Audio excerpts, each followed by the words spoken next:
भैया, वनवास के अंत के साथ ही आपके पद के कांटों की चुभन का भी अंत हुआ भैया। ये वही पादुकाएं हैं जो आपने मुझे सौंपी थी।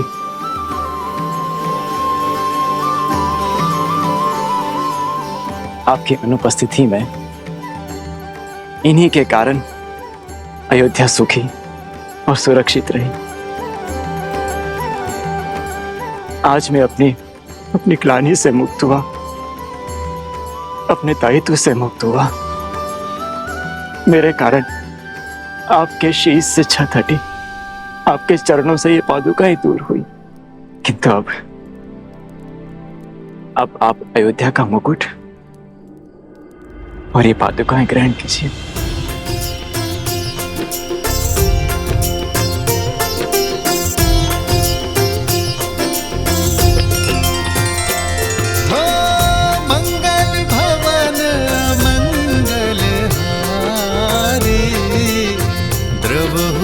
दशरथ अजर बिहारी।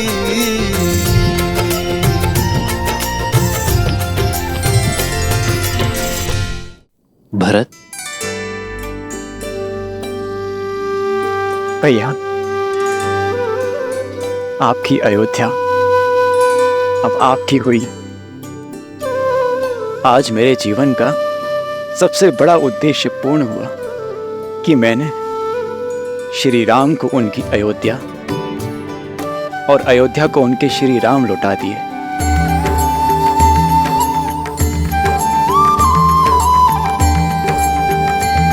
प्रजा के मुख का तेज और उनके मन का उत्साह प्रतीक है तुम्हारे परिश्रम का। एक माता की भांति तुमने हमारी मातृभूमि अयोध्या का ध्यान रखा है। नहीं भैया, मैं तो एक पुत्र की भांति माता रूपी मातृभूमि की छत्र छाया में रहा, अपने कर्तव्यों का पालन करने का प्रयास करता रहा। संतान भी क्या माता का ध्यान रख पाती?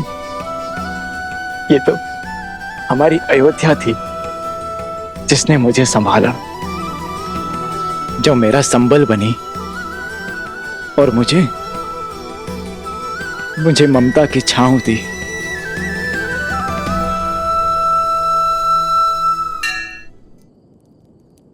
धर्म के प्रति तुम्हारी श्रद्धा ने एक नई परिभाषा रची है भरत। मेरे लिए तुम्हारा प्रेम आज हमें यह सुनहरा दिन दिखाया है। तुम्हारे राज में अयोध्या सुरक्षित थी, एक थी, और अब हम इसे मिलकर आगे बढ़ाएंगे। आदर्श और मर्यादा की है ये कथा महापावनम। काट मद श्री से मिला दे श्रीमद् रामायणम, श्रीमद् रामायणम।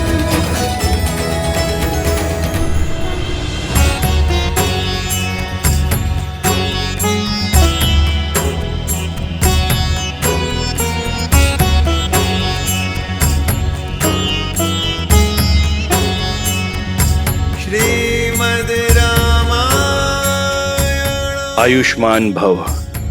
श्रीमद् रामायण, श्रीमद् रामायण। आचार्य, इस यात्रा में हमने प्रयास किया कि आपके दिए ज्ञान का मान रख पाए।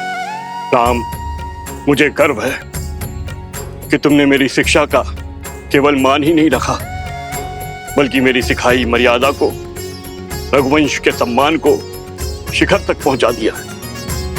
आज सच्ची गुरु दक्षिणा मिली है इस गुरु को। यह नगर, यह राज, यह प्रजा उद्देश्यहीन थी, जो कि धर्म का पथ दिखाकर नहीं, चलकर बताने से समझ में आता है। समय आ गया है, समय आ गया है। अयोध्या में धर्म ध्वजा लहराने का, राम राज स्थापित करने का।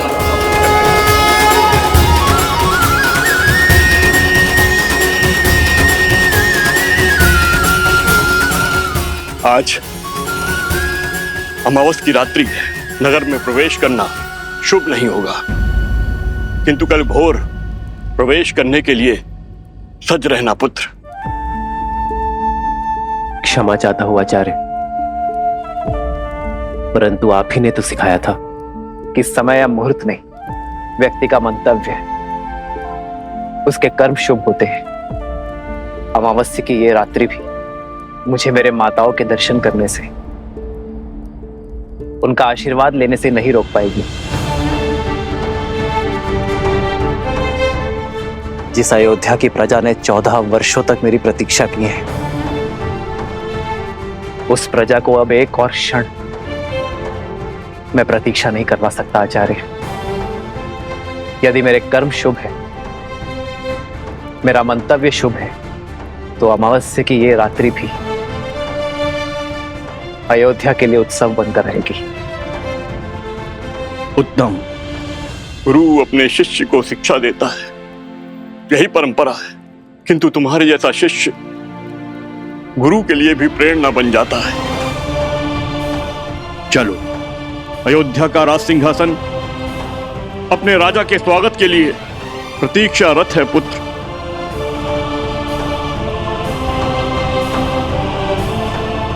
एक राजा होने से पूर्व मैं एक पुत्र भी हूं आचार्य, किंतु राज सिंहासन पर बैठने से पूर्व यदि आपकी आज्ञा हो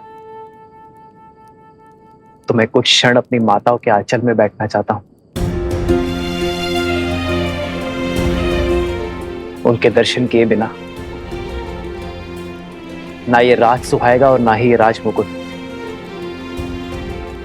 जब एक मां अपने पुत्र के घर लौटने पर उसकी आरती करती है, घर प्रवेश करती है, तो वो अपने पुत्र के तन और मन से संसार की सारी कुरीति, सारे लांछन धोती है। कर्तव्य का भार उठाने से पहले उसकी शुद्धि करती है।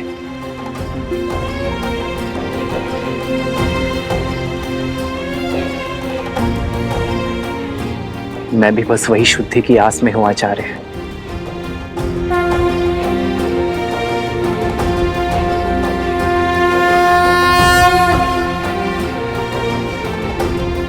आप आज्ञा दीजिए गुरुदेव, हम जाकर गृह प्रवेश की तैयारी करते हैं। आज्ञा है।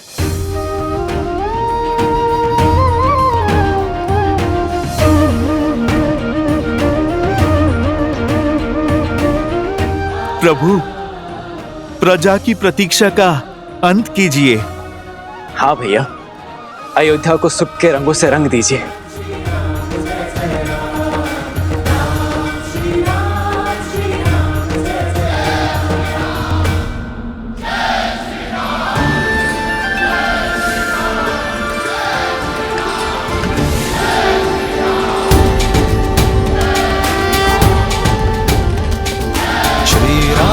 चंद्र कृपालु भजु मन हरण भव भय दारुणम्। श्री रामचंद्र कृपालु भजु मन हरण भव भय दारुणम्। नव कंज लोचन कंज मुख कर कंज पद कंजारुणम्। कंदर्प अगणित अमित छवि नव नीला नीरज सुंदरम्। पटपीत मानहु दड़ित रुचि सुचि नामि जनक सुतावरम्। श्री राम राम राम श्री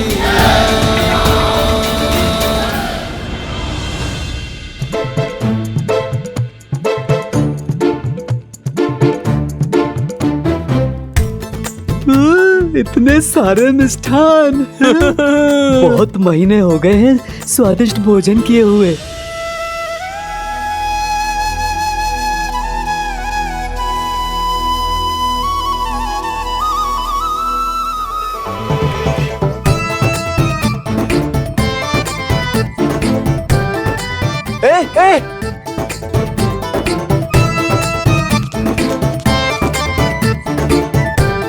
रुको रुको, ये वानर क्या कर रहे हैं?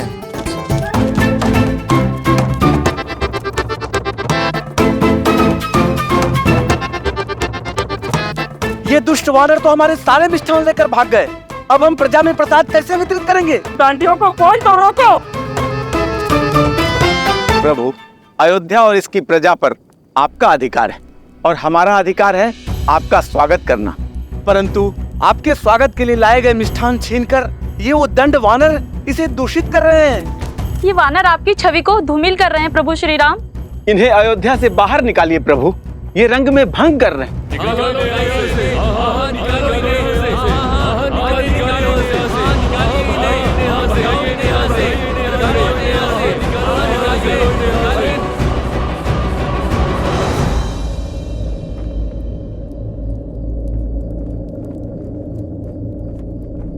चलो।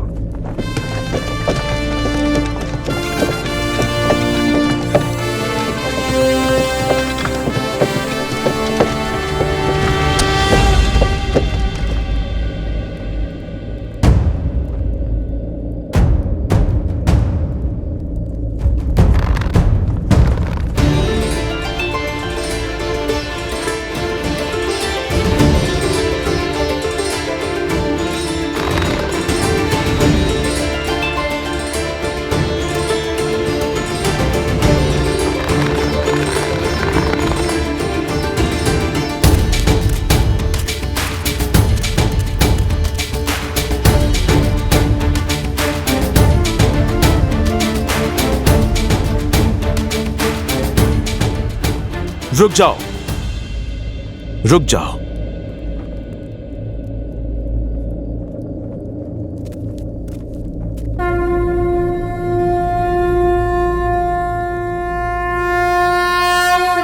जय श्री राम।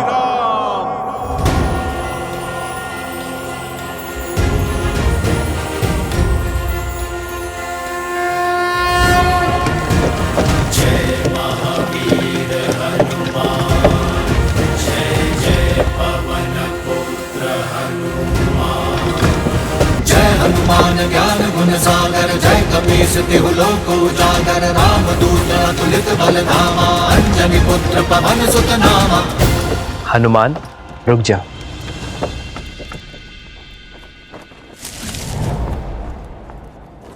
ये केवल सामान्य वानर नहीं है, ये मेरा परिवार है, मेरे रक्षक हैं। ये वो शस्त्र है जिन्होंने मुझे बाहुबल दिया। ये वो कवच है जिन्होंने युद्ध में मेरी रक्षा की। 1 वर्ष भूखे प्यासे रहे, युद्ध में मेरी सहायता की।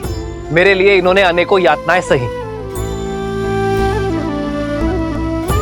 मेरे वानर वीर सीता से मिलन का सेतु बने, धर्मरथ के चक्र बने और रघुकुल कभी उपकार नहीं भूलता। यदि आज मेरे वानर वीरों के लिए अयोध्या में स्थान नहीं, तो मेरे लिए भी स्थान नहीं।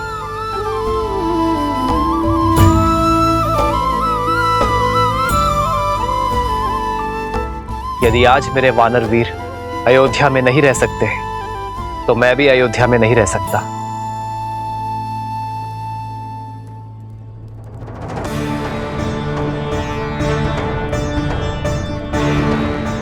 यदि मेरे वानर वीर आपको स्वीकार नहीं, तो मैं भी आपका उपहार स्वीकार नहीं कर सकता।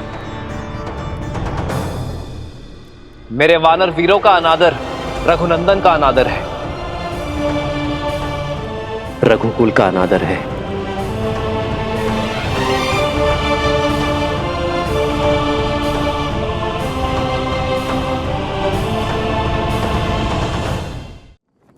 वानर वीरों, हम अयोध्या की शोभा बढ़ाने आए हैं, समस्या नहीं। अयोध्या वासियों को हमारे संसर्ग का अभ्यास नहीं है, इसलिए वानर सेना अगले आदेश तक अयोध्या की सीमा के बाहर प्रतीक्षा करेगी। यह उनके राजा का आदेश है।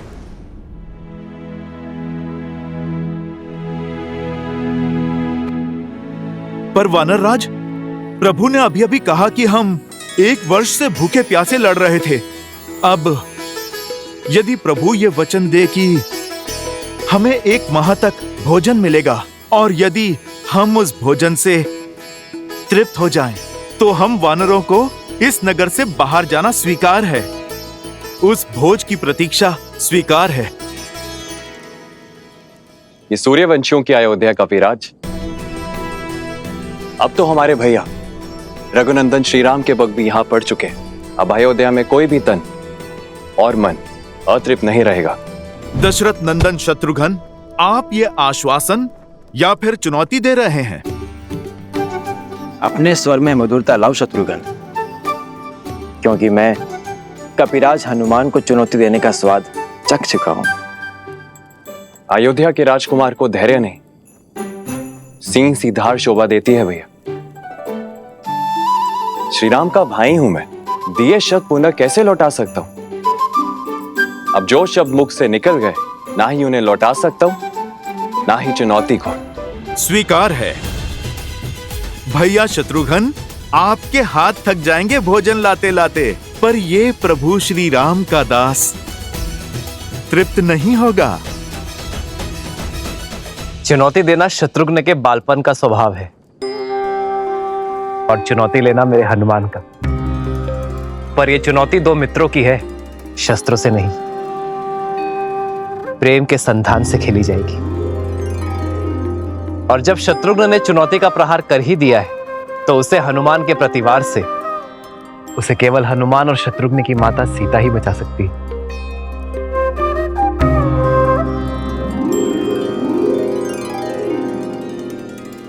माता के हाथ से ग्रास लेकर तो तृप्त हो जाओगे ना पुत्र हनुमान?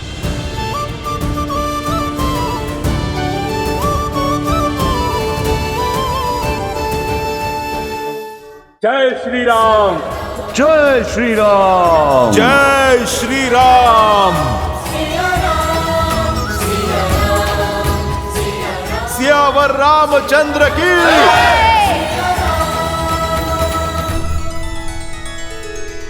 कुछ कहने की आवश्यकता नहीं है देवी, मैं भली भांति जानता हूं क्या चल रहा है आपके हृदय में।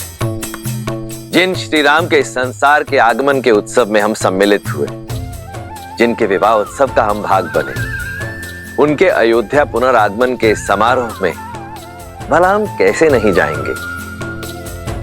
उनके अयोध्या में लौटने के इस उत्सव का साक्षी बनने से ना तो मैं वंचित रहूंगा, ना आप। तो हम चलेंगे ना पिताश्री? हाँ पुत्र, क्योंकि श्री राम आ रहे हैं, श्री राम आ रहे हैं। श्री राम आ रहे हैं, राम आ रहे हैं,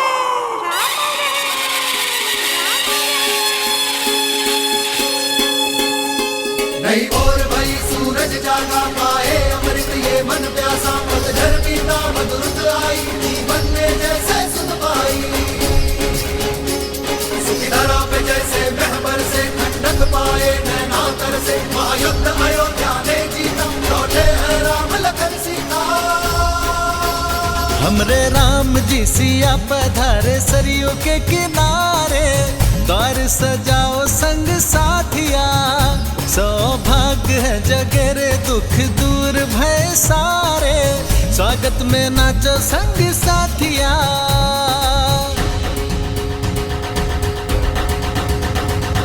शीश काट तारा दुष्ट दशानन, पाप कर आए मर्दन, वो राम सहे रघुवीर बने, तू हकेश बने है अंजन। ओ मिथिला कुमारी अवध वधू, संसार की अब सीता माता, दशरथ नंदन रघुराय के गुण, 10 दिशाओं में हर नर गाता, हर नर गाता। काली रात है बनी दिवाली, खुशियाँ निराली, दिए सजाओ मेरे साथी, लल्ला राम जी सिया हमारी अखियन के तारे, हम सब उतारे आरती।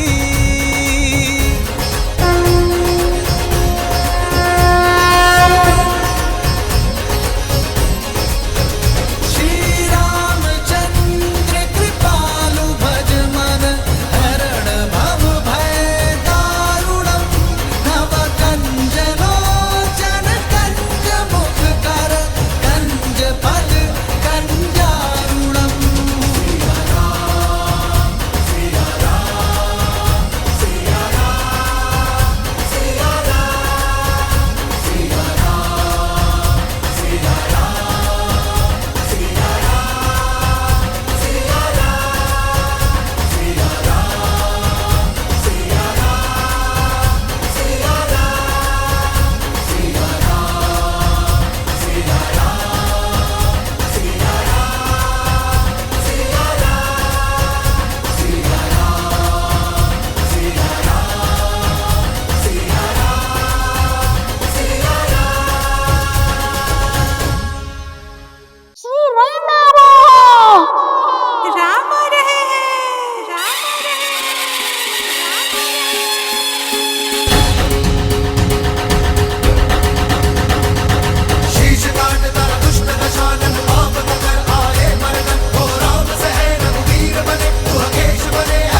अब भीतर आकर इस प्राणहीन महल में प्राण फूको पुत्र। सीता के साथ गृह प्रवेश करो पुत्र।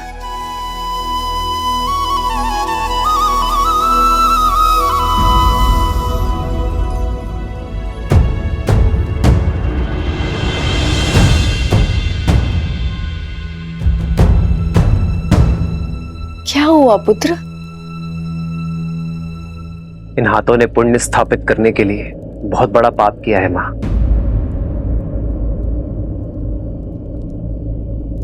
रावण का वध कर ब्रह्म हत्या के पाप से मलिन हुए। केवल आपकी आरती से ये शुद्ध नहीं होंगे मां।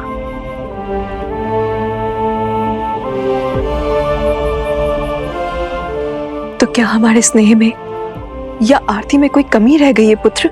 आपके स्नेह में कोई कमी नहीं है मां, कमी है माताओं की उपस्थिति में।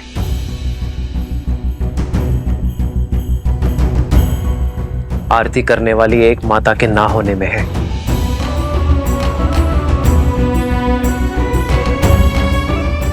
इस आरती के लिए मेरी माता कैकेयी के 2 हाथ कम पड़ गए माता।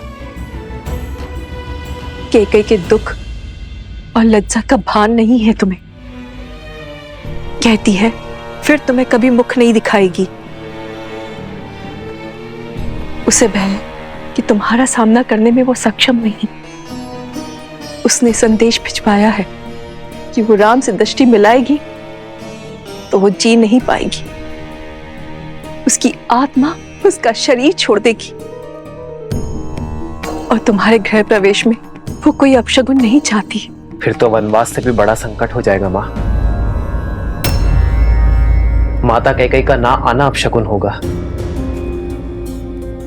मेरी माता कैकेयी के आशीर्वाद के बिना मैं नगर में तो प्रवेश कर गया, किंतु गृह प्रवेश नहीं कर पाऊंगा। गृह प्रवेश नहीं कर पाऊंगा। गृह प्रवेश नहीं कर पाऊंगा। रघुनंदन तो बन गया, किंतु रघुकुल का राजा नहीं बन पाऊंगा। राजा नहीं बन पाऊंगा। मैं अपनी माता कैकेयी के बिना घर प्रवेश नहीं करूंगा। मैं प्रवेश नहीं करूंगा।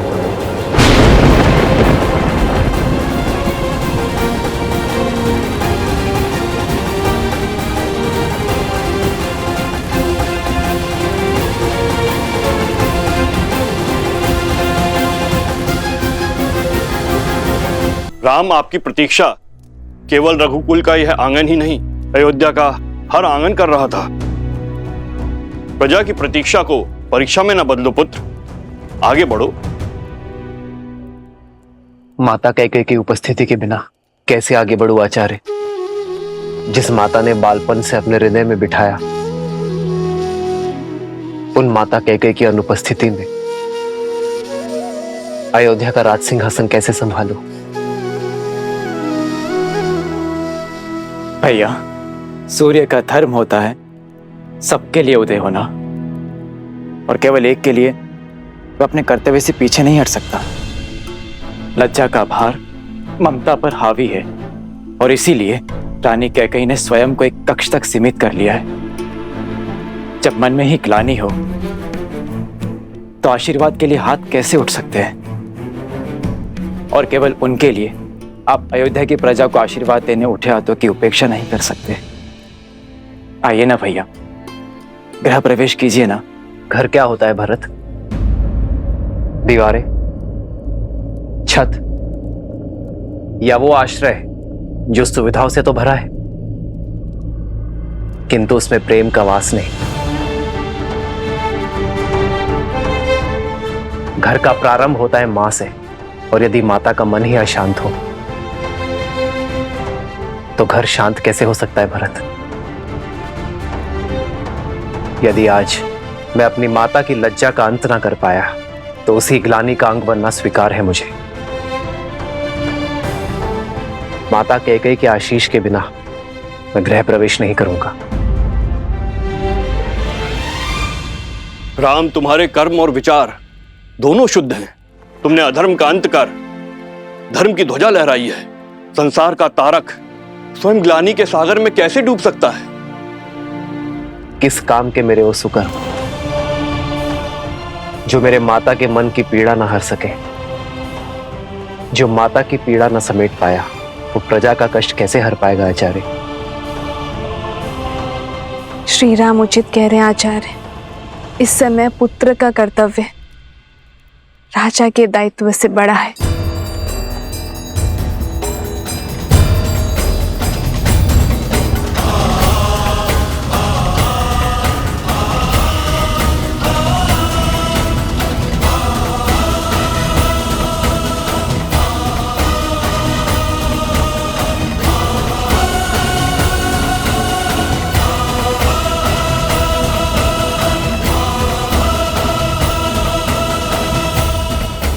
जब तक माता कह के गृह प्रवेश की आरती नहीं करेंगी, सियाराम के पग इस घर की चौखट को नहीं छुएंगे।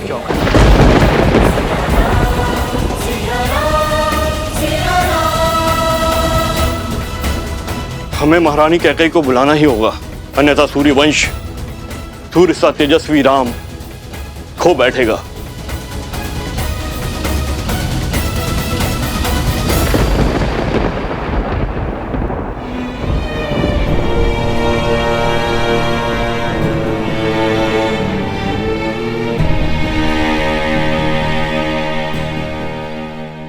कस के पकड़ो, आंखें लक्ष्य पर, प्रत्यंचा तनी हुई। अब इसे खींचो और छोड़ दो। और कब तक आप अयोध्या के आकाश पर शोक का मेघ बनकर छाई रहेंगी? कब तक आप अयोध्या के आनंद पर ग्रहण बनी रहेंगी? वर्षों के बाद दुख की धरा पर सुख की किरण पड़ने ही वाली थी। राम भैया अयोध्या में पग धरने ही वाले थे, किंतु वे द्वार पर खड़े केवल आपकी हट के कारण। महारानी, सही कहा तुमने।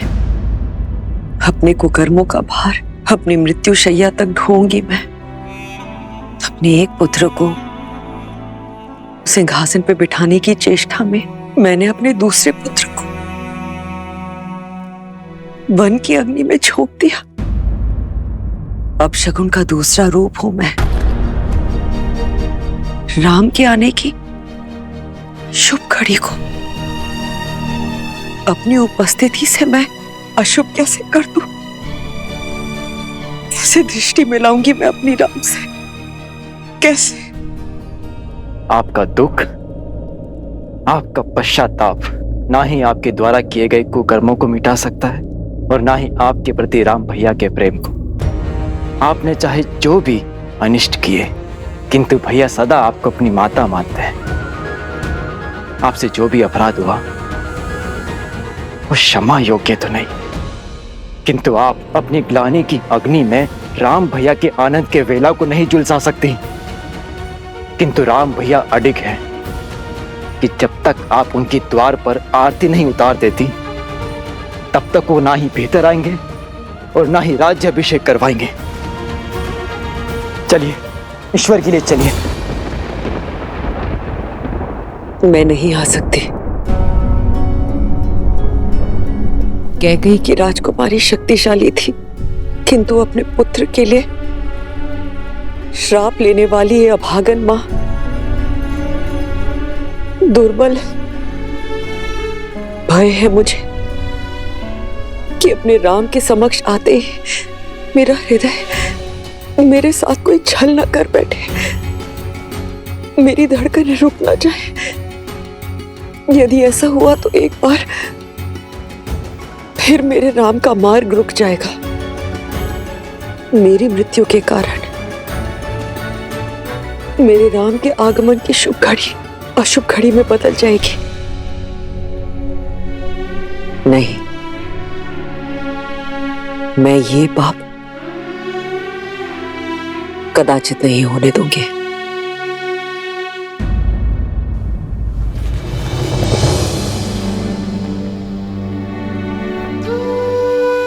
आज प्रेम के आगे ग्लानि को झुकना ही होगा।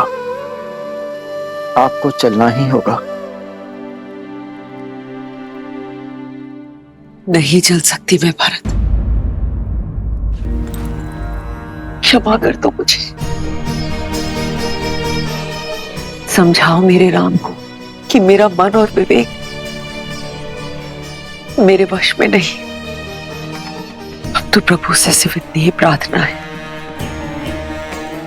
कि मैं शीघ्र ही अपने राम को राज सिंहासन पर बैठे हुए देखूं। उसके पश्चात मैं निश्चित रूप से अपने प्राण त्याग सकती हूँ। उसके पश्चात मैं तुम्हारे पिताश्री से क्षमा मांगे परलोक जा सकती हूँ। कदाचित तभी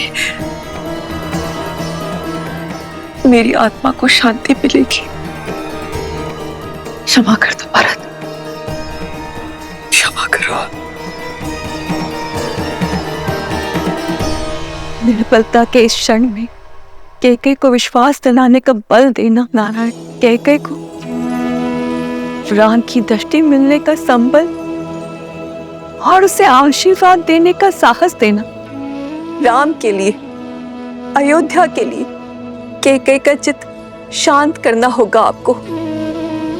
उसे ये विश्वास दिलाना होगा कि उसका आशीर्वाद श्राप नहीं, अयोध्या की कल की नींव है। हे भगवान, हमें तारिए।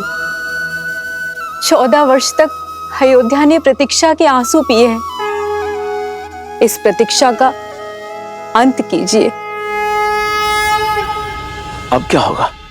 महारानी कैकेयी बाहर आएंगी या नहीं? ना आए तो ही अच्छा है, जिसके कारण हमारे राम ने इतने कष्ट भोगे, महाराज दशरथ ने प्राण त्यागे, उसकी तो छाया हमारे भावी महाराज पे पड़नी भी नहीं चाहिए। सीते, यदि आज माता कैकेयी का सम्मान स्थापित ना हो पाया तो कभी नहीं होगा। संसार यही कहेगा कि अपनी पत्नी का मान बचाने के लिए महायुद्ध लड़ने वाला राम अपनी मां का सम्मान ना बचा पाया। जो भक्त ग्लानि के बेड़ियों में बंधे हो, वो आपके पास कैसे आएंगे आर्य? जब जड़ें सूखी हो तो केवल पत्तों पर पानी डालने से वृक्ष हरा नहीं होता। जड़ों को सींचने से उसके प्राण जागते हैं। आप पहले भी कर चुके हैं आर्य। पहले माता अहिल्या थी, अब माता कैकेयी। आपको उनके सोए हुए मन को जगाना होगा आर्य। यदि पत्नी तुम जैसी धर्मात्मा हो तो व्यक्ति के लिए कोई लक्ष्य असंभव नहीं है सीते। धन्यवाद। श्री राम राम राम श्री राम। महल के स्थान पर ये कहाँ चले गए श्री राम? कहाँ चले गए श्री राम?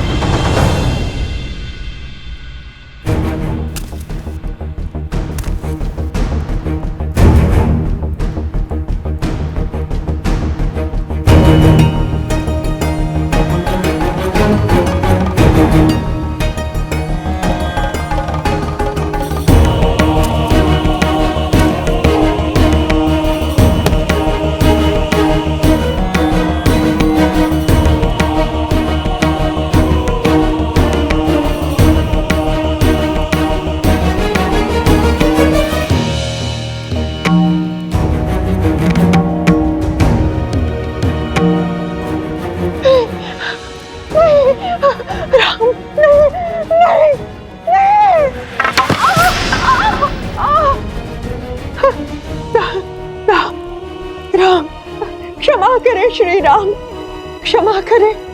ये दुष्टा अपने सारे अपराध स्वीकार करती है। मैं आपके पग पड़ती हूँ प्रभु। मैं पहले बहुत दंड भुगत चुकी हूँ, मुझे और दंड मत दीजिए, और दंड मत दीजिए। नहीं नहीं नहीं राम, नहीं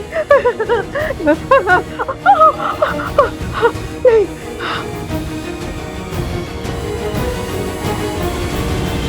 क्या श्री राम क्षमा करेंगे इसे?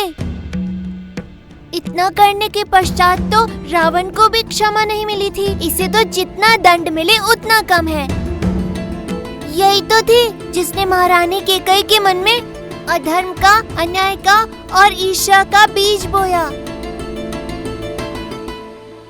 प्रिय गणेश, माना कि मंथरा के बोल ही श्री राम के कष्टों का कारण बने, परंतु श्री राम ये बात भली भांति जानते हैं, क्षमा परमो धर्म, क्षमा ही सबसे बड़ा धर्म है। श्री राम रूपी ज्ञान की गंगा में गोते खाने के लिए सज्ज हो जाओ पुत्र।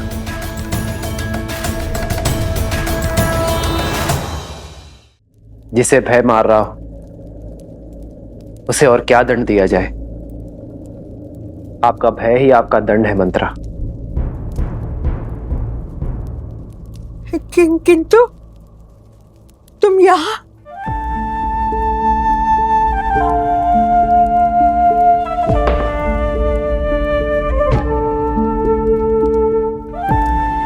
मैं आपको क्षति पहुंचाने नहीं,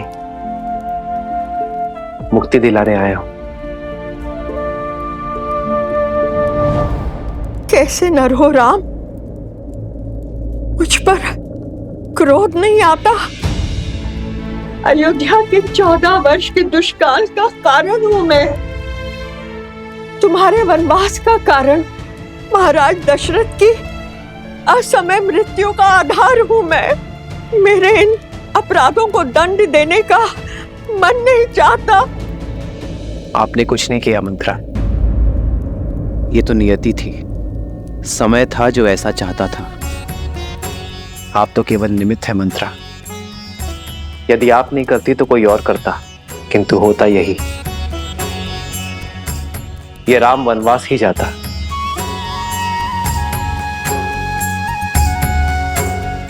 निमित्त बनने का दंड तो आप भोग चुकी हैं, अब बारी मुक्ति की है।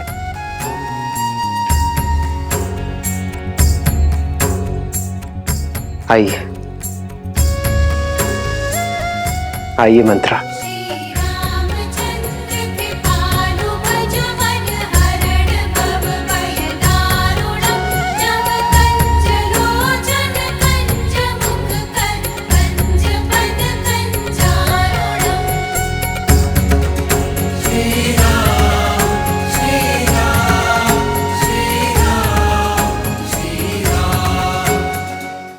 राम राजा बनने वाले हैं।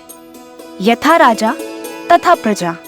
राजा की क्षमा प्रजा के लिए दया और करुणा का उदाहरण बनती है। श्री राम ये जानते हैं कि जो हृदय क्षमा कर सकता है वही हृदय सच्चा न्याय भी कर सकता है। अच्छा, तो मंत्रा को क्षमा कर श्री रामनाथ केवल स्वयं करुणा दिखा रहे हैं, बल्कि अपने प्रजा को भी करुणा का पाठ करा रहे हैं। हाँ पुत्र, श्री राम वो राजा नहीं जो केवल युद्ध जीतकर अपनी शक्ति और राज्य का विस्तार करे। श्री राम तो वो राजा हैं जो मन जीतकर सबके हृदय के सम्राट बनना जानते हैं। और आज मंथरा को क्षमा कर उन्होंने इस संपूर्ण संसार को राम राज्य की एक झलक मात्र दिखाई है। वो राम राज्य जिसकी सबसे बड़ी शक्ति है अपने क्रोध और द्वेष पर विजय पा लेना। अपने इस कृत्य से श्री राम ने संसार को यह दिखा दिया कि एक राजा का सबसे बड़ा बल है क्षमा करना।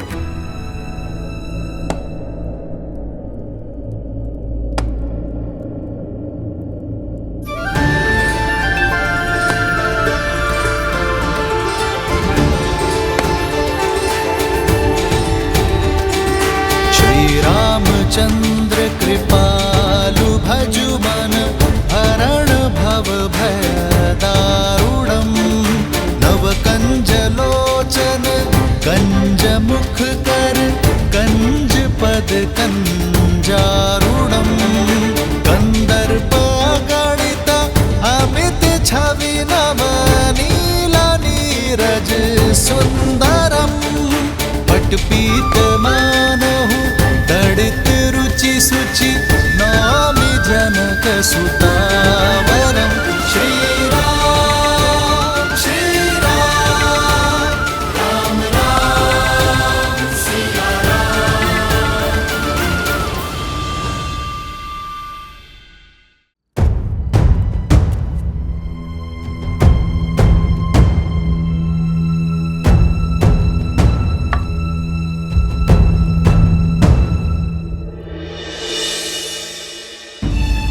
प्रणाम मंत्रा माँ।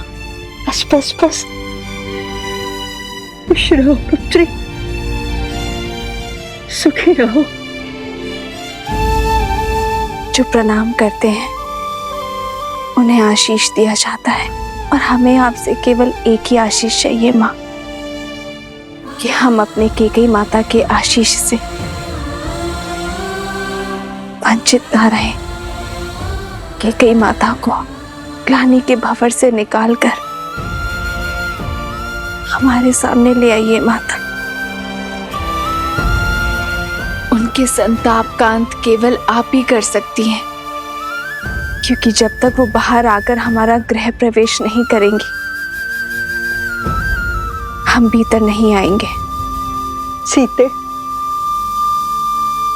मैंने कैकेयी के मन में जो रामधुन रूपी अमृत को विष में बदल दिया है, उसे कैकेयी को अपने प्रिय पुत्र को वनवास भेजने के लिए विवश किया। सीते, अब मैं ही कैकेयी की ग्लानि के विष को राम मिलन के अमृत में बदलूंगी। सीते, अब मंत्रा ही जाकर उसका द्वार खोलेगी। हाँ।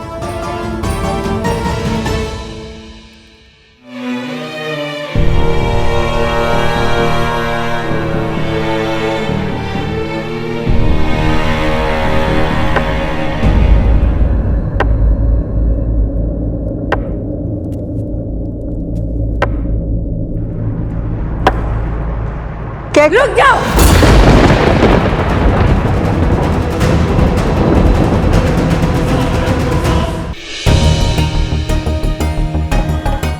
साहस कैसे हुआ मुझे अपना मुख दिखाने का? और तुम्हें मुक्त किसने किया? मेरी मति भ्रष्ट कर मुझसे इतना बड़ा अपराध कराकर अयोध्या का शीश झुकाकर तुम मेरे समक्ष शीश उठाकर खड़ी कैसे हो? कैसे खड़ी हूं?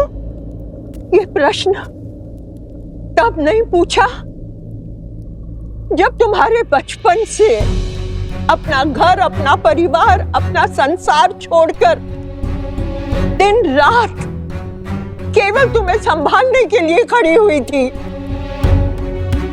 कितनी अभागन हूं मैं, जिसे अपनी संतान की भांति पाला, वही मुझे अपराधन मानती है, जिसे प्रेम की छांव में रखना चाहा। उसी के क्रोध का पात्र हूं मैं। कैकेयी, क्या भूल थी मेरी? ना मैं अयोध्या की पुत्री, ना बहू। कैकेयी से आई, किंतु तुम्हारी भांति अयोध्या की ना बन पाई। यही भूल थी ना मेरी। अपने राष्ट्र का प्रभाव, उसका मान बढ़ाना चाहा, उसकी शक्ति बढ़ानी चाहिए। यही थी मेरी भूल। ये सब केवल तुम्हारे लिए किया कैकेयी, केवल कैकेयी राज के लिए किया। परंतु इस राष्ट्र प्रेम का परिणाम क्या मिला? 14 वर्ष का कारावास। भरत को गए हुए कुछ क्षण भी नहीं हुए थे कि महाराज ने राम को युवराज घोषित कर दिया। ऐसा कुछ करो कि महाराज स्वयं तुम्हारे पास आए। अयोध्या के सिंहासन पर अब राम नहीं, भरत बैठेगा। भरत बैठेगा। राम के लिए 14 वर्ष का वनवास। कुछ नहीं सुनना है मुझे, कुछ नहीं सुनना है। चली जाओ यहां से। हाँ कैकेयी, चली जाऊंगी अयोध्या से, किंतु एक चिंता साथ लेकर जाऊंगी कि मेरी पुत्री कैकेयी का क्या होगा।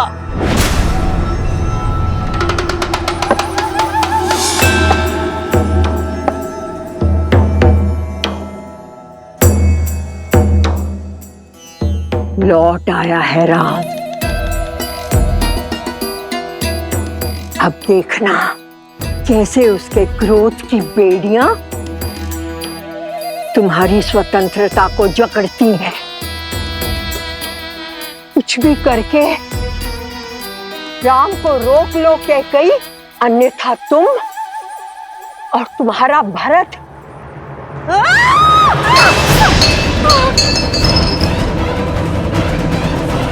जिस पुत्र मोह और जिस संबंध के कारण तुमने मेरी स्वर्ग जैसी अयोध्या को नर्क बना दिया, आज उस संबंध को तोड़ता हूं मैं रघुकुल कुमार भरत तुम्हारा परित्याग करता हूं कैकेयी। पत्थर पर भी वर्षों तक जल पड़े तो उसका आकार बदल जाता है, किंतु तुम इतने वर्षों में भी तुम्हारे भीतर का विष कम नहीं हुआ। तुम दंड की नहीं, श्राप की अधिकारिणी हो। मेरी स्वर्ग जैसी अयोध्या पर नरक की छाया हो तुम। नहीं। मेरे घर परिवार पे जो विष के मेघ बरसाए हैं तुमने, उसके लिए आज मैं कैकेयी तुम्हें श्राप देती हूँ कि आज से तुम्हारा नाम पाप, बुराई, अधर्म और अंधकार से ही जोड़ा जाएगा।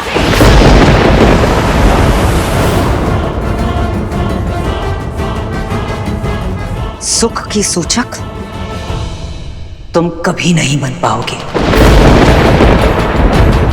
और मृत्यु के पश्चात भी अपने कर्मों के कारण तुम्हारी आत्मा अग्नि में झुलसती रहेगी। श्राप है मेरा तुम्हें, सदैव झुलसती रहेगी।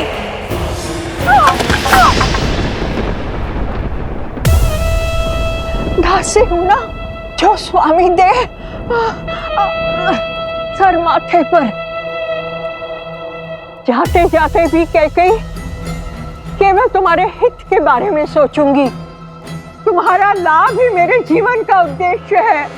मेरी बात समझो, राम के स्वागत के लिए मत जाना, क्योंकि अगर तुम उसकी आरती नहीं उतारोगी तो वो अयोध्या में प्रवेश नहीं करेगा। उसे राजा मत बनने दो कैकेयी, क्योंकि यदि वो सिंहासन पर बैठा तो तुम्हारा अंत निश्चित है। केवल तुम ही हो जो राम के उज्जवल भविष्य को अंधकार में डाल सकती हो। केवल तुम ही उसे अयोध्या का नरेश बनने से रोक सकती हो कैकेयी। मत जाना, मत जाना।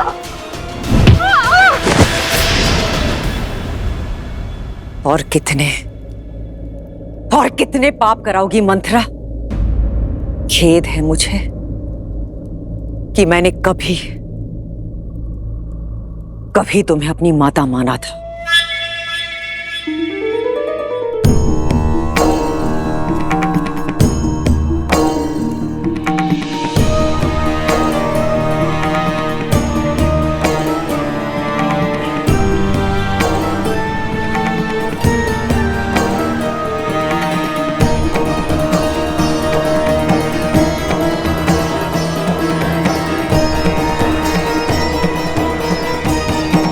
मेरी कटुवाणी ने कुछ तो शुभ कार्य किया। तुम्हारे मन को मैं समझती हूँ कैकेयी। इस पाप की कोठरी में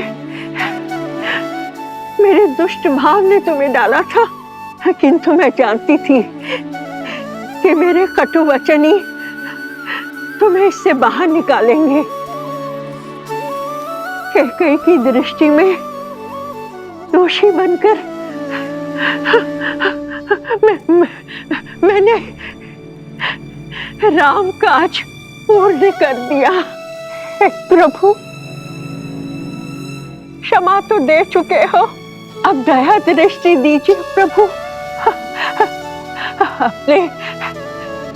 अपने चरणों में शरण दीजिए प्रभु,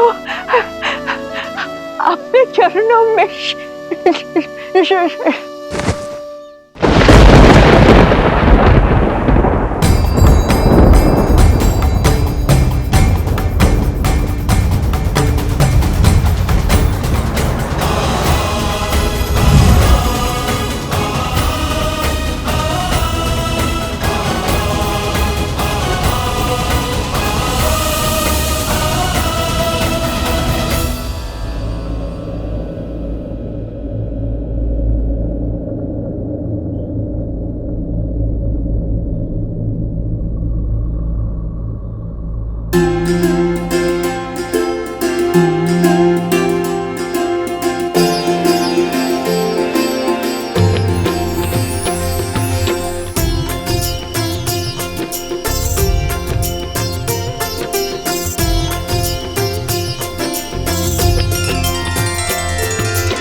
सिया राम जय जय राम, राम सिया राम जय जय राम।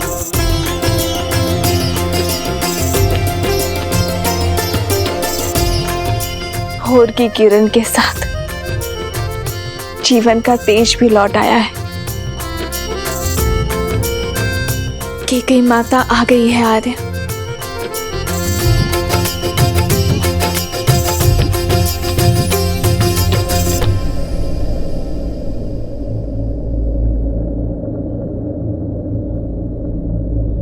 माँ,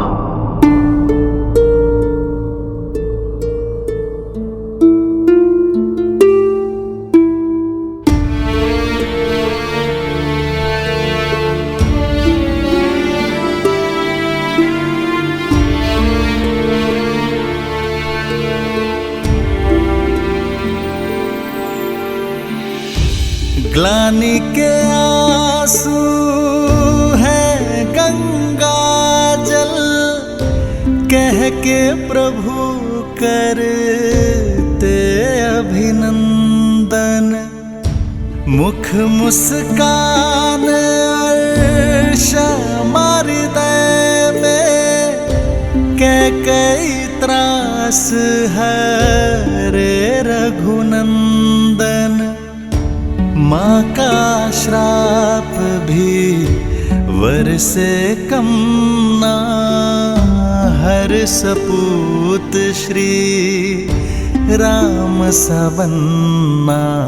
राम मेरे राम मेरे राम मेरे राम, राम प्रभु राम श्री राम। मेरी माता के ये अश्रु मेरे लिए पवित्र गंगा जल से पावन है। इन अश्रु को हाथों में लेकर ब्रह्म हत्या का पाप मेरे हाथ से धुल गया। माँ, आशीष नहीं देंगी माँ?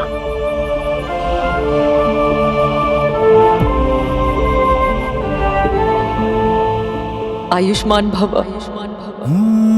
मंगल भवन अमंगल हारी, द्रवहु सुदशरथ मुख नहीं दिखाना चाहती ना? ठीक है, किंतु अपने पुत्र को चरणों में बिठाकर उसकी बात सुनने की कृपा कीजिए माँ। आइए माँ।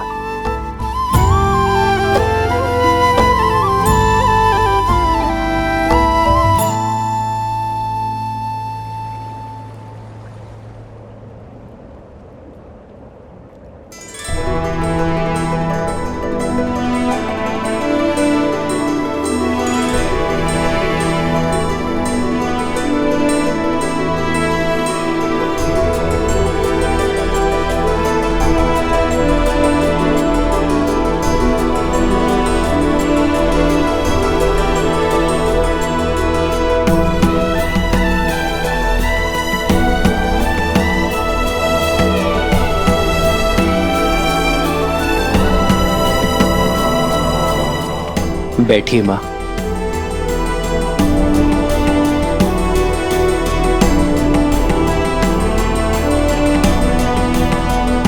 रघुवंशी हैं हम, वो वंश जिसका इतिहास धर्म, वीरता और समर्पण की नींव पर रखा गया है, और जिनसे हमें यह नाम मिला वो पितामहों के पितामह महाराज रघु एक महान योद्धा थे। स्वयं देवताओं ने उनके सत्य और शौर्य की प्रतिमा को स्वीकार किया है। महाराज भागीरथ जो अपने पूर्वजों के तर्पण के लिए स्वयं शिवलोक पहुंच गए, नारायण को प्रसन्न कर उनके चरणों से गंगा बहाई, फिर ब्रह्मदेव से उसे उनके कमंडल में धारण करवाया। स्वर्ग से गिरती मां गंगा के वेग को थामने के लिए महादेव को उनकी जटा में रोकने के लिए मनाया। महादेव की जटा से गिरती धरा को भारत में लाने के लिए स्वयं अपने नखों से नहर खोदी, और महाराज दिलीप की धर्म की कहानियों से तो स्वयं इंद्रलोक भी अछूता नहीं है। आपके पति मेरे पिताश्री महाराज नेमी, उन्होंने 10 दिशाओं में युद्ध लड़ा, देवासुर संग्राम लड़ा और महाराज दशरथ कहलाए। मेरे सभी पूर्वजों ने संसार में रघुवंश की कीर्ति का ध्वज लहराया है, धर्म को स्थापित किया है। अयोध्या के सिंहासन पर अब राम नहीं, भरत बैठेगा। भरत बैठेगा। राम के लिए 14 वर्ष का वनवास।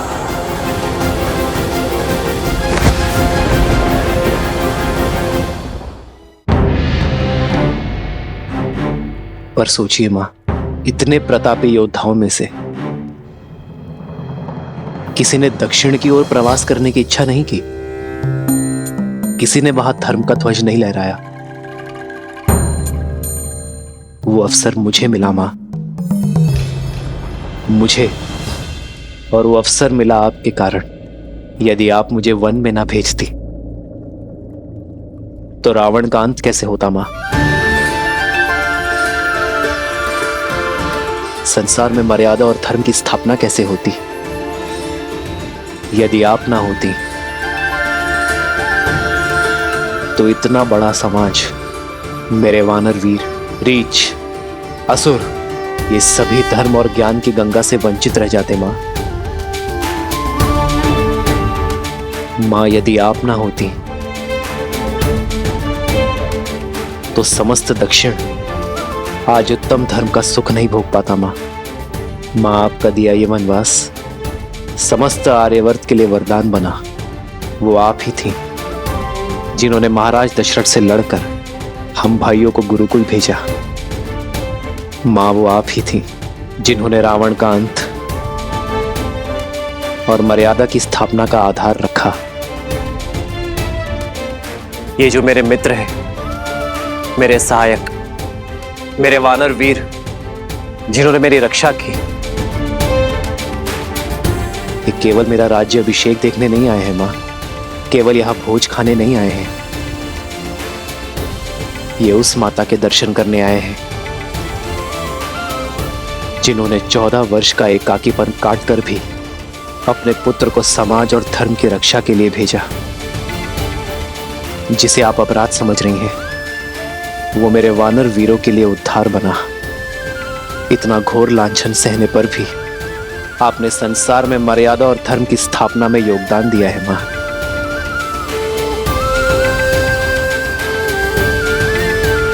क्या आप इन्हें निराश करेंगी मां? मुझे ना सही, इन्हें तो अपने दर्शन का लाभ दे दीजिए, इन्हें इनकी यात्रा का प्रसाद दे दीजिए मां।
बचपन की भांति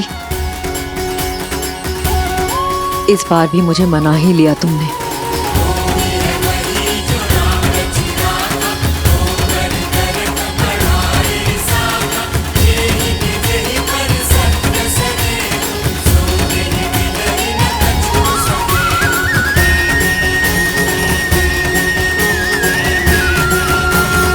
कराए दक्षिण का उद्धार,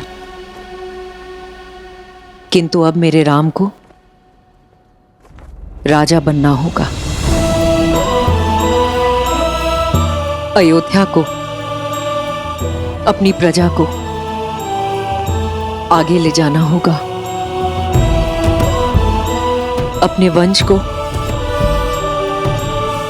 आगे बढ़ाना होगा राम। इस राज्य का उद्धार करना होगा। रामचंद्र की, रामचंद्र की, रामचंद्र की।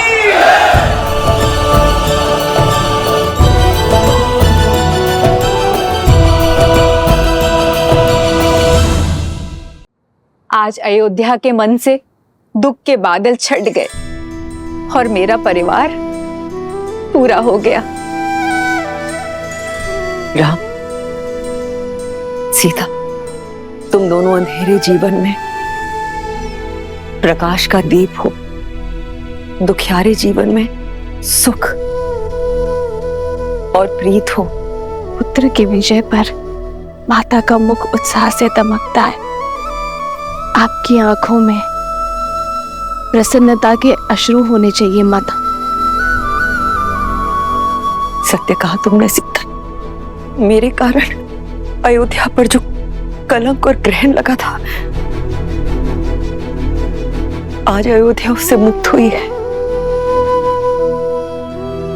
ये अश्रु उसी की खुशी में। नहीं माता, आप ग्रहण नहीं, ईंधन है जिसने आपके प्रकाश को अयोध्या में ही नहीं पूरे संसार में प्रखर किया है।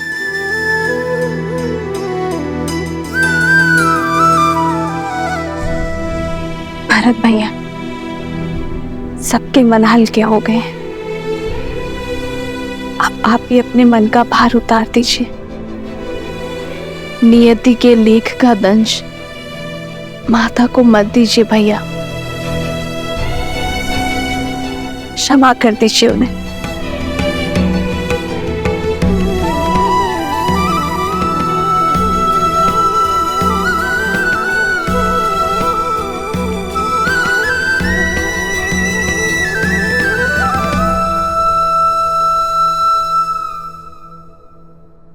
देखी परिवार प्रभु अति भावुक भाए, सबहि प्रेमा बस आरती गाए।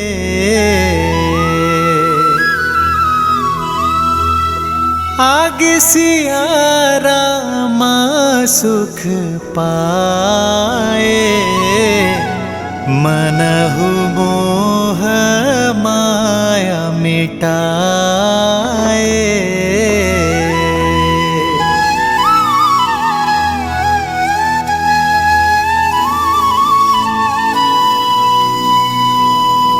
अयोध्या के प्रजाजनों, अयोध्या के कष्ट के मेघ छट चुके हैं। शीघ्र ही रघुकुल के दीपांकर महर्षि दशरथ जी के ज्येष्ठ पुत्र श्री रामचंद्र जी का राज्याभिषेक होगा।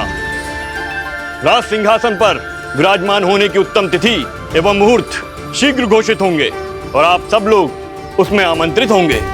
श्री रामचंद्र जी के राज्याभिषेक की तैयारियों में जुट जाइए। रामचंद्र की, रामचंद्र की। रघुपति रामचंद्र की, रघुपति रामचंद्र की। माता सीता की, माता सीता की।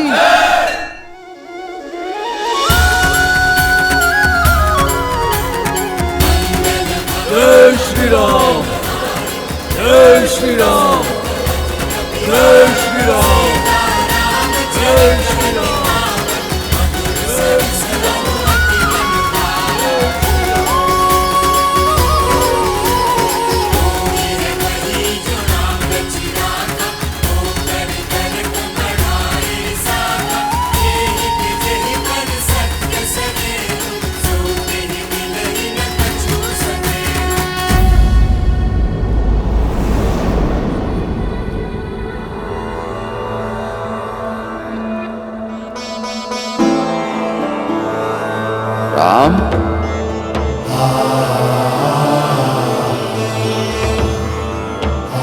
राम!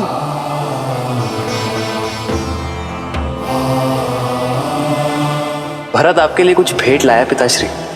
मेरे पुत्र में इतनी अद्भुत प्रतिभा है, आशा करता हूं बाण भी उतने ही वेग से चलाते होंगे।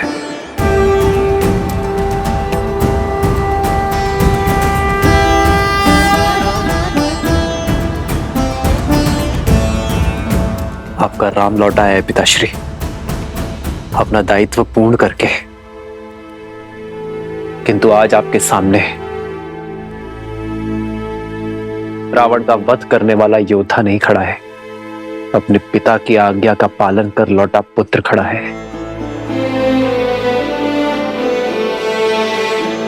एक बार आपने कहा था कि पिता के आदेश केवल शब्द नहीं होते,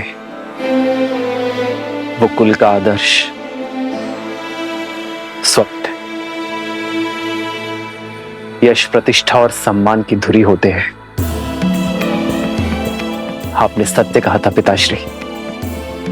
इस यात्रा में मैंने जाना कि एक पुत्र पिता की संपत्ति, धनराज्य सब अर्जित कर सकता है, किंतु अमूल्य भेंट, वो विश्वास, वो मूल्य है जिन्हें उसके पूर्वजों ने स्थापित किया और पिता ने प्रमाणित किया। रघुकुल रीत सदा चली आई, प्राण जाए पर वचन न जाए। ओ रघुकुल रीत सदा चली आई, प्राण जाए पर वचन न जाई।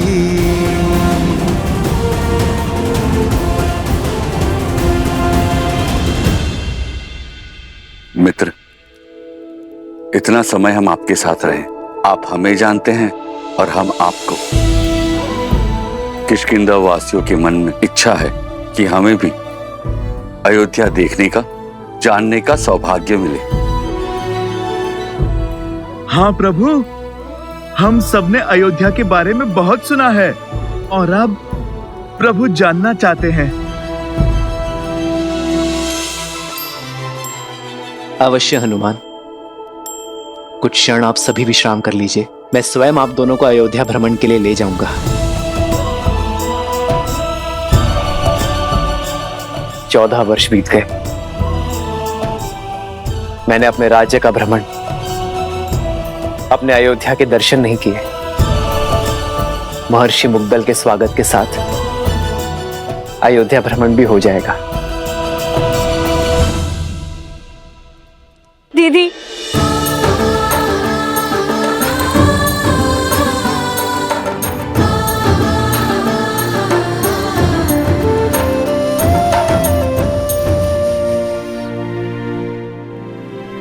मुझे उर्मिला से मिलना है। कैसी है वो? कहाँ है वो? वो तो अब तक सोई हुई है, वर्षों से आंख नहीं खोली, अपने पति को दिए हुए वचन का पालन कर रही है।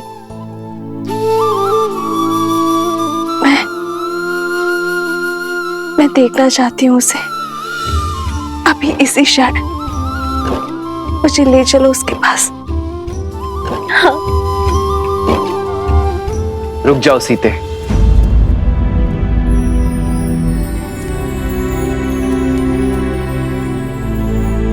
उर्मिला का प्रण पूरा होना अभी शेष है सीते। उर्मिला अपनी निद्रा केवल लक्ष्मण की उपस्थिति में ही तोड़ सकती है। जाओ लक्ष्मण, और जाकर अपनी पत्नी से मिलो। तुम्हारे और उर्मिला के सम्मिलित प्रण के कारण ही मेरा और सीता का प्रण पूरा हो पाया है।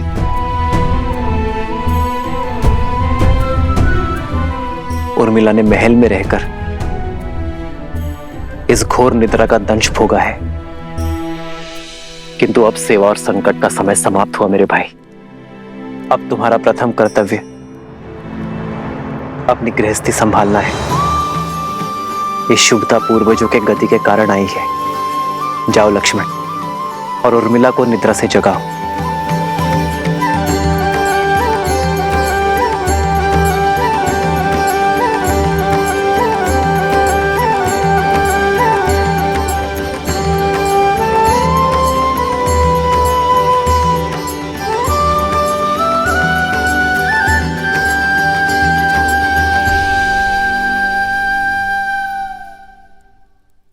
14 वर्ष तक मैं आपकी नींद लेती रहूंगी, ताकि आप 14 वर्ष तक बिना सोए अपना धर्म निभा सके।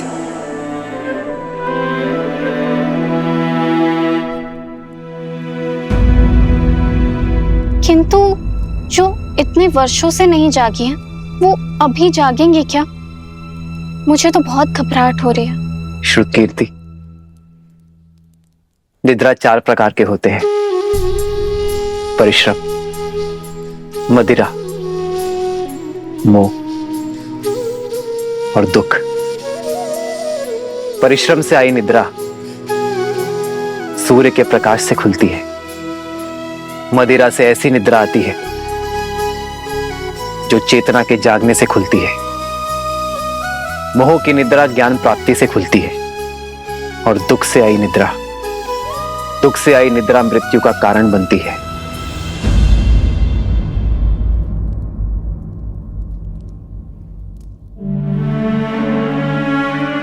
मैं जहां पर भी रहूं आर्य, मेरा मन सदैव आपके पास ही रहेगा। मेरी केवल एक ही इच्छा है आर्य, कि मैं जब भी अपनी आंखें खोलूं केवल आपको देखूं।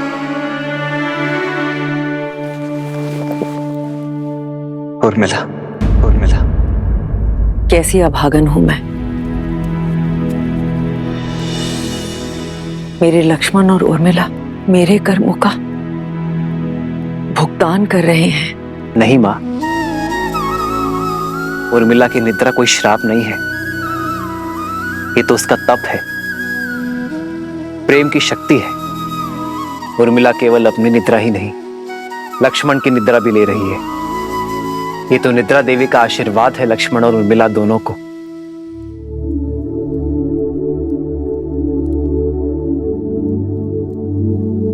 देखिएगा मां, लक्ष्मण के बुलाते ही उर्मिला अपनी निद्रा से जाग जाएगी।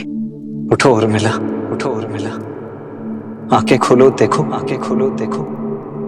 मैं आया हूं।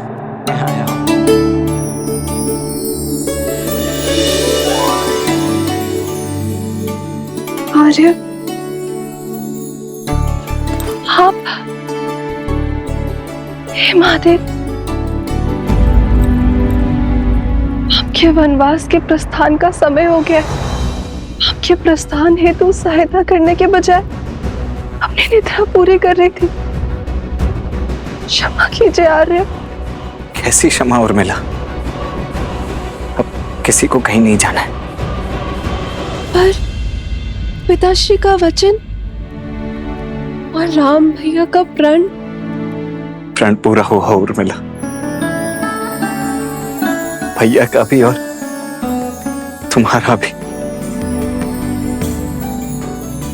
अब एक प्रण मेरा है, जहां भी रहूंगा सदा तुम्हारे साथ रहूंगा। तुम्हारे प्रेम के सबल ने मुझे बहुत बल दिया है उर्मिला, इसके लिए बहुत बहुत धन्यवाद, कोटि कोटि धन्यवाद। क्या आप सच में 14 वर्ष तक अपलक जिए, बिना निद्रा के निकाल लिए? तुमने भी तो यहाँ 14 वर्षों तक बिना भोजन के बिताए हैं उर्मिला। तुम्हारी निद्रा ने मेरी थकान को हर लिया और मेरे भोजन ने तुम्हारे शरीर को पोषण दिया। दाम्पत्य जीवन का ये आदर्श, यही तो भैया ने हमारे माध्यम से संपूर्ण संसार को दिया है कि पति पत्नी दोनों एक दूसरे के पूरक होते हैं, जीवन के भी, प्राणों के भी और समर्पण के भी। और तुम्हारे समर्पण का तो कोई मूल्य ही नहीं है उर्मिला।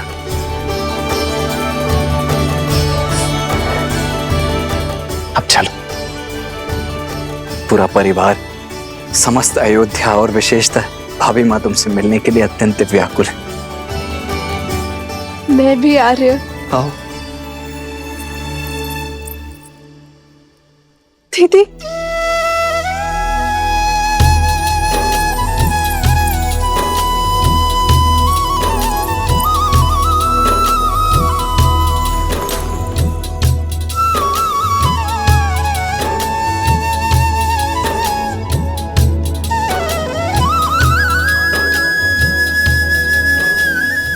बचपन से लेकर आज तक मेरे हर निर्णय, हर कार्य में साथ दिया है तुमने। और आप मेरे और मेरे पति के लिए, इस रघुवंश के लिए लक्ष्मण भैया को हमारे साथ भेजा। एकांत का दंश भी झेल लिया तुमने।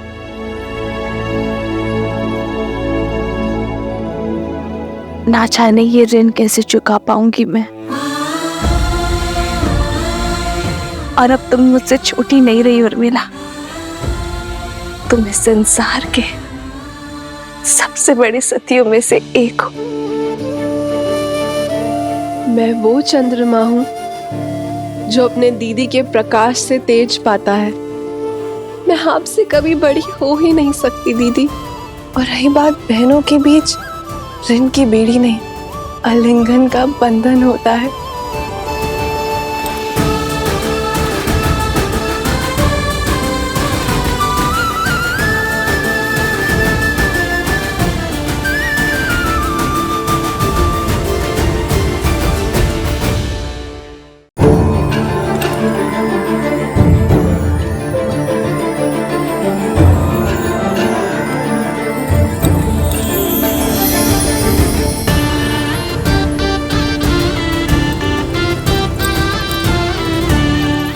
बहुत प्यारा लग रहा है। ये कैसा है दीदी? अरे तुम सब यूं ही अब तक बातें कर रही हो। ऋषि मुद्गल के स्वागत की तैयारियां करनी है, वो आते ही होंगे। जी माता, वर्षों बाद बहनों से मिली तो कुछ स्मरण नहीं आया। मैं समझ सकती, जो पीड़ा तुम सबने भोगी है वो मेरे कारण ही तो है। नहीं माता, जितना कष्ट हमने सहा उससे कहीं अधिक आपने सहा, और शारीरिक कष्ट से कहीं अधिक मानसिक कष्ट होता है माता।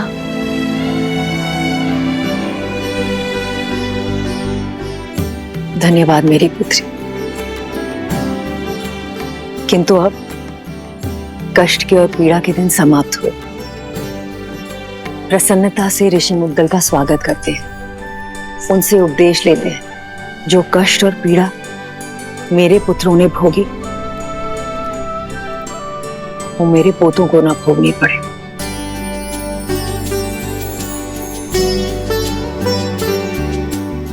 और अब तो केवल इसी समाचार की प्रतीक्षा है कि कब मुझे ये बताया जाए कि मैं मां से दादी बनने वाली।